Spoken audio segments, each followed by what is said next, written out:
ha ido, no. ¿Por qué yo? Creo que debería ir otro. ¡Ay! Pues yo. ¡Qué cobarde eres! Está claro que iría yo mismo a comprobarlo, pero me he torcido un poco el tobillo.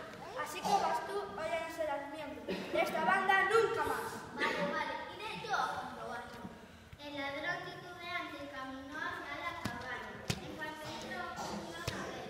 El hombre confundió las oscuridades del gato con fuego. Uy, debe de ser fuego. Encenderé esta vela. El gato, presa de pánico, saltó y arrojó al ladrón en la cara. Casi el ladrón no entendía lo que estaba pasando. ¡Guau! ¡Guau! El perro que estaba detrás de la puerta, preso de pánico, le mordió la pierna al ladrón. ¡Oh, Dios mío!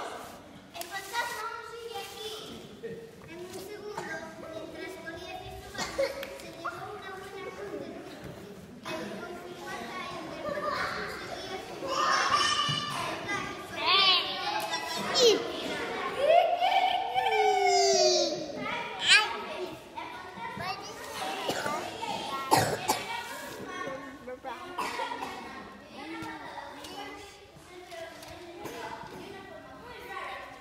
Salgamos corriendo de este lugar. Debe de estar buscando a los miembros de la banda. ¡Corred! ¡Corred! Los ladrones abandonaron ese lugar y nunca más volvieron. Los 4 animales decidieron quedarse en la cabaña un tiempo, ya que había suficiente comida y dinero para pasar una buena temporada. Compraron instrumentos, ensayaban todos los días. Hasta que un día el burro pensó que estaban listos para jugar y era la hora de partir. Chicos, creo que hoy deberíamos ir a ver y demostrar nuestro gran talento. ¿Qué decís vosotros? ¡Sí!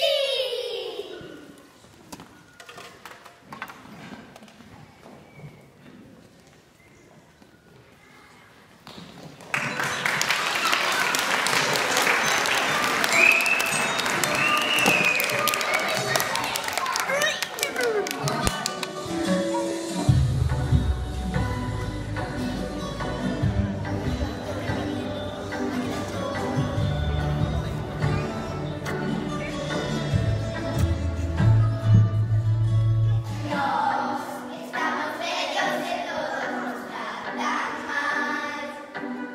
No queremos recibir más caos.